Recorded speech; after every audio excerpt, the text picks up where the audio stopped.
Hello everyone. अब हमें the raven and the fox जो मैंने पिछले वीडियो में डिस्कस किया था पोयम का एक्सप्लेनेशन, अब उसका हमें क्वेश्चन एंड आंसर देखना है जो आपके पोयम के बाद दिया हुआ है। So let us discuss. पहला है fill in the blanks by choosing the correct option. आपको करेक्ट ऑप्शन चूज करना है। ये फिलअप्स है, इसको हम बोल सकते हैं फिलअप्स या फिल इन द ब्लैंक्स। जैसे कि ये स्टेंजा 1 2 3 और ये 4 से अपन को चूज करना है। मैंने आपको पैराग्राफ बताया था, उसको हम स्टेंजा भी बोल सकते हैं और साथ में पैराग्राफ भी बोलते हैं। स्टेंजा 1 से ये हमारे 3 पॉइंट्स हैं, देखते हैं। Mr Raven is a blank. Mr Raven क्या था? बर्ड था या फ्रॉक था? So he is a bird. The name of the fox is blank. Fox लोमड़ी का नाम क्या था? रेवन और रियांड। क्या नाम था उसका? Reynard. Mr Raven had blank in his beak. Mr Raven के पास या उसकी चोंच में क्या था? अ पीस ऑफ फूड था या अ बंच ऑफ लीव्स था? खाने का टुकड़ा था या बंच यानी कि एक गुच्छा जैसा, बंच ऑफ लीव्स पत्तों का एक गुच्छा था, तो क्या था? अ पीस ऑफ फूड था। स्टेंजा 2 पे देखते हैं। The fox called the raven a blank. Fox ने रेवन को क्या कहा? Blank bird. क्या कहा? फुलिश कहा या गुड लुकिंग कहा? तो हमने देखा है पोयम पे कि उसने क्या कहा था? Raven you are a good looking, you are a handsome bird. तो वही गुड लुकिंग यानी हैंडसम ही होता है। The fox asked the raven blank. Fox ने रेवन को क्या करने को कहा?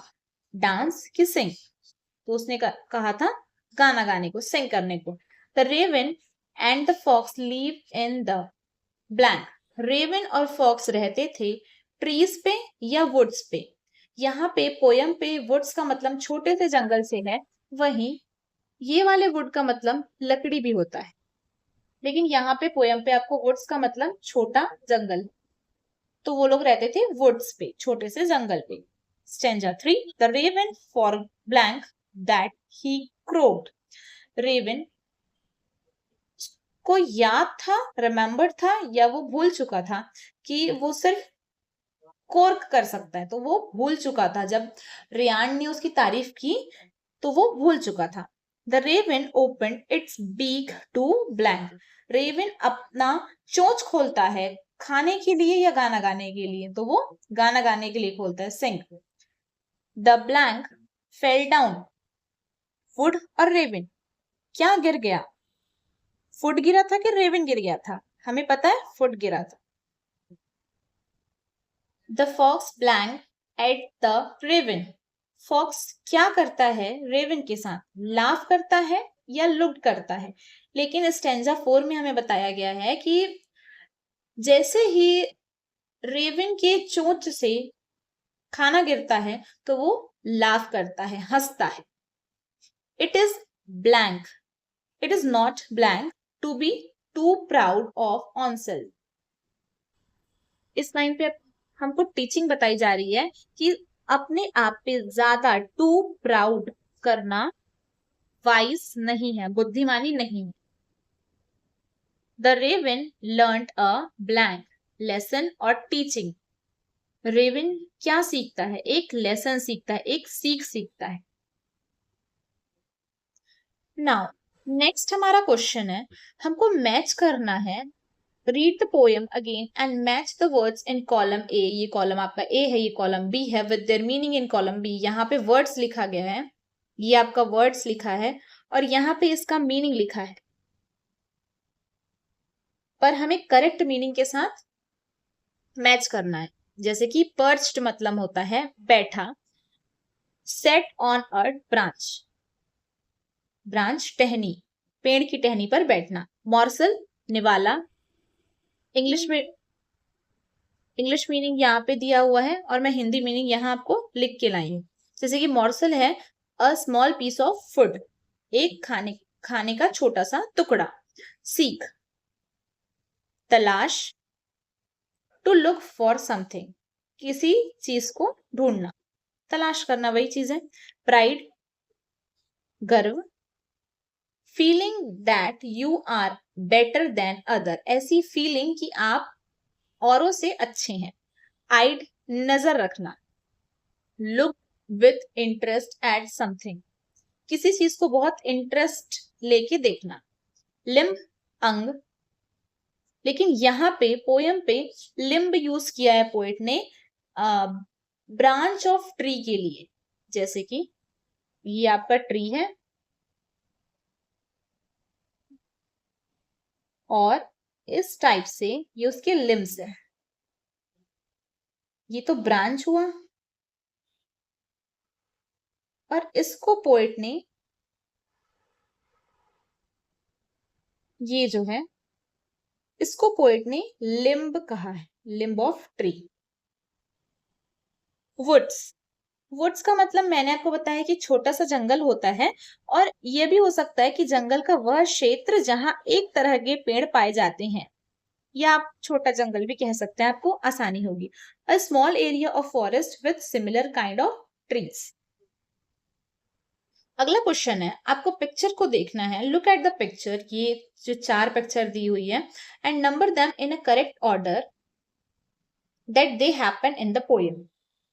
पहले क्या हुआ, क्या बाद में हुआ, इस हिसाब से हमको ये चारों पिक्चर को देख के नंबरिंग करनी है। पहले ये हुआ कि पहले रेवन को मॉर्सल मिला, उसके बाद फॉक्स उसको देखी, फिर फॉक्स रेवन को गाना गाने को कही। जब वो गाना गाया तो उसकी बीक खुली और मॉर्सल नीचे गिर गया। फिर फॉक्स उसको अपने माउथ में लेके भाग गई। ये ऑर्डर होगा। अगला क्वेश्चन है, read the following lines and answer the question that follows. आपको ये लाइन पढ़ना है और नीचे जो क्वेश्चंस दिया है उसको आंसर करना है। Such feathers refers to blank feathers. Reynard ने रेवन को कहा था कि सच फेदर्स, ऐसे पंख, इसका मतलब क्या होता है? Shiny and beautiful, black and dull, grey and long, short and unattractive. तो इसका मतलब होता है shiny and beautiful feathers. Next question है, why would the birds of the woods call the raven king.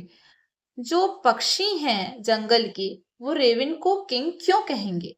तो रेयांड बताती है क्यों कहेंगे। यहाँ पे आप आंसर देखिए, ये वाला, the birds of the woods would call the raven king because if he could Singh.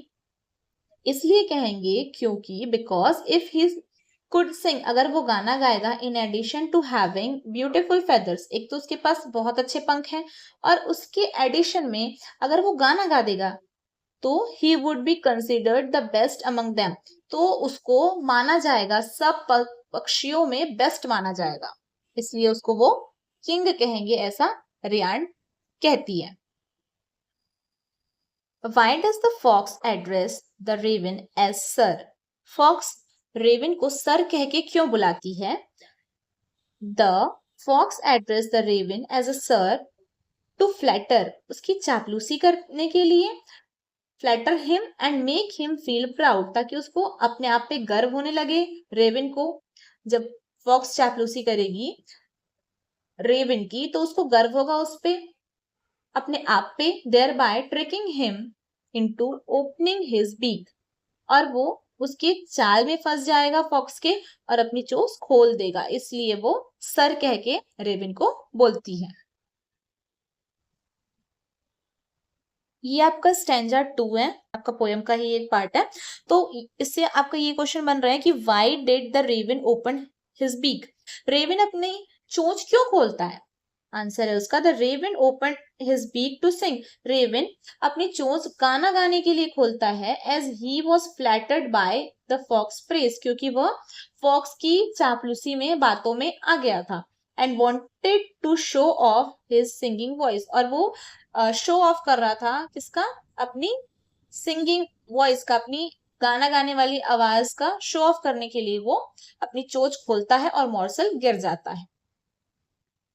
Next है, complete the following with one word from the given line. जैसे कि ये फॉक्स क्लेवर, वही रेवन जो है वो फुलिश है, अपन को पता चल रहा है, ये आपको एक वर्ड पे कंप्लीट करना है ये लाइन को, ये फिलअप को।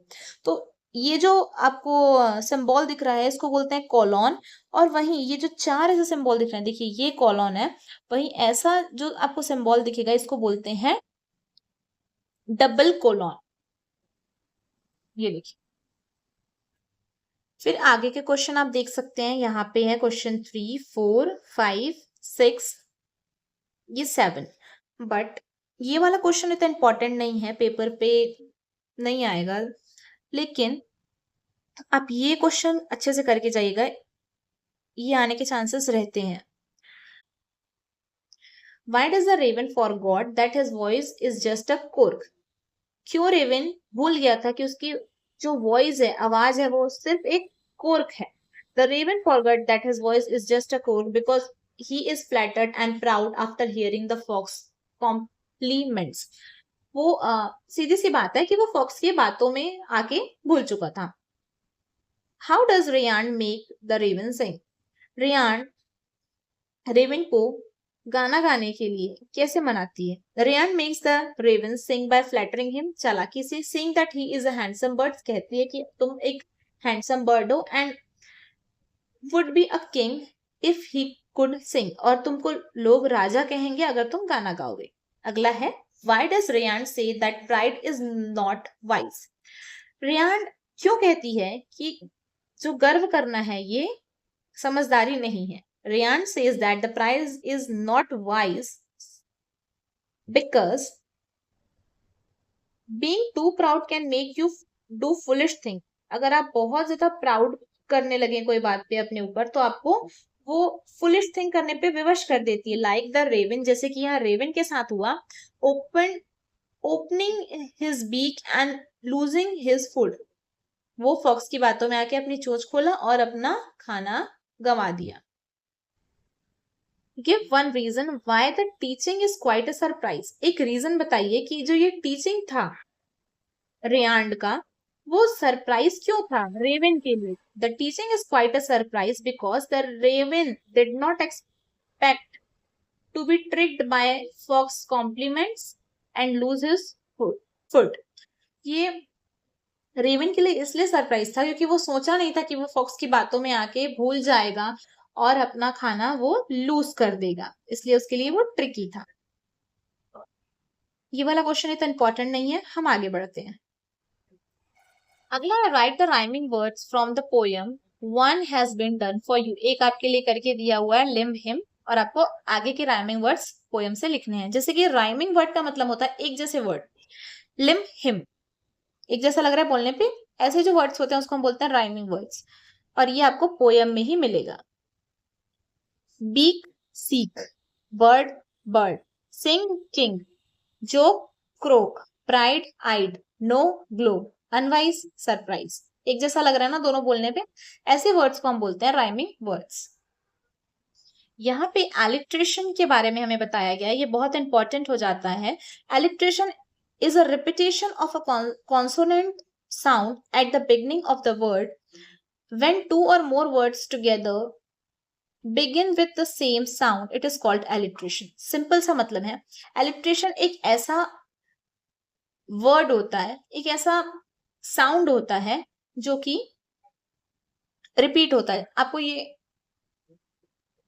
डेफिनेशन से समझ नहीं आएगा, पर एग्जाम्पल से जरूर आएगा। देखिए, जैसे कि यहाँ पे for the raven held in his great big beak, यहाँ पे देखिए बी और बी, ये क्या है? कॉन्सोनेंट है, वोवेल्स और कॉन्सोनेंट वाला ये कॉन्सोनेंट है, दो बार आया है, रिपीट हुआ है, इसी को हम बोलते हैं एलिट्रेशन। जैसे कि the word B, big and beak begins with the same B sound, B sound से दोनों आ रहा है, ऐसे वर्ड्स को हम बोलेंगे एलिट्रेशन। मतलब रिपीट हो रहा है एक ही कॉन्सोनेंट दो बार लगातार। यहाँ पे भी देखिए the song of sweet birds, तो यहाँ पे देखिए एस और एस फिर रिपीट हो रहा है, यहाँ पे बी साउंड रिपीट हुआ, वही यहाँ पे एस साउंड रिपीट हो रहा है। ऐसे जो वर्ड्स होते हैं वो एक के बाद रिपीट होते हैं लगातार, उसको हम बोलते हैं एलिट्रेशन। वो और वो कॉन्सोनेंट होनी चाहिए, वोवेल्स नहीं होने चाहिए। नेक्स्ट है, आपको चूज करना है अपोजिट वर्ड ये आपको बॉक्स दिया है, इससे आपको अपोजिट वर्ड चूज करना है, उल्टे शब्द, और ये आपके एग्जाम में आने के चांसेस बनते हैं, तो ध्यान रखेंगे। ये आपके वर्ड्स है और यहाँ पे आपको अपोजिट वर्ड्स लिखने हैं। पर्च मतलब हमने देखा था बैठना होता है, उसका उल्टा क्या होगा, उड़ जाना, फ्लू। फॉरगॉट भूलना, रिमेंबर याद रखना। फुलिश बेवकूफ, वाइज चालाक। प्राइड, प्राइड मतलब गर्व करना, ह्यूमिलिटी विनम्रता। लाफ्ड हंसना, क्राइड रोना। इग्नोर अनदेखा करना, नोटिस देखना। ग्लो चमकना, डिम धुंधला सा। नेक्स्ट क्वेश्चन में आपको ट्रू और फॉल्स बताना है। जैसे the crow was unhappy that he lost his food. ये जो सेंटेंस है ये सही कह रहा है कि गलत, आपको बताना है। अगर वो सही कह रहा होगा तो आपको लिखना है ट्रू, और अगर गलत होगा तो आपको लिखना है फॉल्स। चलिए देखते हैं। The crow was unhappy that he lost his food. जो रेवन है वो अनहैप्पी है क्योंकि वो अपना खाना लॉस्ट कर चुका है, खो गया है। तो हाँ, ये वाली लाइन सही है, तो हमने लिखा है true. The crow thought that his lovely feather made him smart. Crow ऐसा सोचता है क्या कि उसकी जो लवली फेदर्स हैं वो उसको स्मार्ट बनाते हैं? नहीं, ये गलत है, क्योंकि रियांड ऐसा उसे कहता है, क्रो पहले से नहीं सोचता है। The crow wanted to tell his friend not to be proud. Crow अपने फ्रेंड्स, अपने दोस्तों से कहना चाहता था कि उन्हें घमंड नहीं करना चाहिए। जब उसको टीचिंग मिली, जब फॉक्स के द्वारा उसको टीचिंग मिली, तो क्या वो अपने फ्रेंड्स को कहेगा कि तुम्हें अपने ऊपर ज्यादा प्राउड नहीं करना चाहिए किसी की बातों में आके? तो यस, इट इज ट्रू, कहेगा। बाकी ये सब आप पढ़ सकते हैं पर इतना इंपॉर्टेंट नहीं है, तो हम आगे बढ़ते हैं। देखिए, आपको बहुत इंपॉर्टेंट चीज सीखने मिलेगी, जो कि आपके लिए एक्टिविटी भी हो सकता है और बहुत इंटरेस्टिंग चीज भी हो सकता है। उसको बोलते हैं हम ऑरिगेमी। ऑरिगेमी एक पेपर फोल्डिंग आर्ट है। हम बोल सकते हैं it is a art of folding object out of paper two create both 2 dimensional and 3 dimensional object. ये आपको जो पिक्चर में दिख रहा है ये ऑरिगेमी है, जो हम पेपर को मोड़ मोड़ के कोई ऑब्जेक्ट बनाते हैं, चाहे वो 2D पे हो, 2 डायमेंशनल हो या 3 डायमेंशनल हो, उसको हम बोलते हैं ऑरिगेमी। जैसे कि आपको यहाँ पे रियांड फॉक्स का पिक्चर दिख रहा है। ओके, रेनार्ड बोल सकते हैं, रेनार्ड फॉक्स का आपको यहाँ पे ऑरिगेमी आर्ट दिख रहा है कि हमने एक पेपर लिया इस साइज का, फिर इसको यहाँ से फोल्ड किया, फिर कुछ स्टिकर उसके नोज के लिए और आईज के लिए लगाया, फिर ट्रायंगल आपने काटा यहाँ पे ऑरेंज कलर का, फिर उससे छोटा ट्रायंगल काटा व्हाइट कलर का, और उसको पकड़ने के लिए आप ऐसे टेप लगा दिए। ऐसा टेप लगा है जिससे आपकी एक उंगली ऐसे पास आउट हो पाए यहां से। वैसे यहाँ पे आप देखेंगे रेवन, रेवन का ऑरिगेमी है। आप अगर YouTube पे भी सर्च करेंगे ऑरिगेमी लिख के तो आपको बहुत सारे वीडियोस दिखेंगे और आप ऑरिगेमी सीख सकते हैं। यहाँ पे आपका ये वाला पोयम का एक्सप्लेनेशन खत्म होता है। Thank you very much.